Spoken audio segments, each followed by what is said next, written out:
Today's morning coffee vinyl side. The Villagemen. We're going to stomp at a party with the Villagemen, a program to keep your party stompin'. Circa 1964.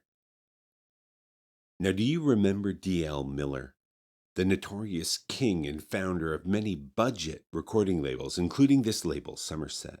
Sometimes a super scam artist with tendrils into studios and presses and distribution networks, and under the pseudonym Leo Muller, the master of exploito recordings. Well, this album was one of his creations, most likely after he sold Somerset to Sherman in 1963, staying on as producer, possibly in name only. It's hard to tell. Now, Miller's brilliance wasn't in his scams, although there were many.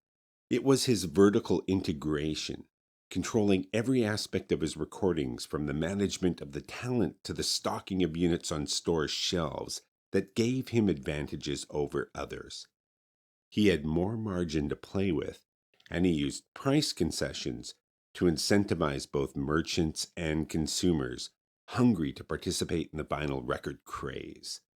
Consumers were hungry for music, and the price points that he offered opened doors and channels that would otherwise have been inaccessible.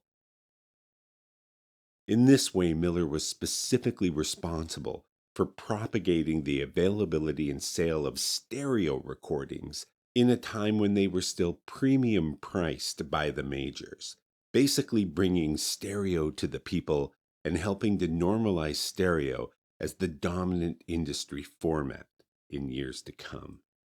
The Villagemen looked to be a Dixieland band of some competence, either a studio band created under the control of Miller or an actual band hired for the project. And this album is exactly as the title suggests. It's a good time party album.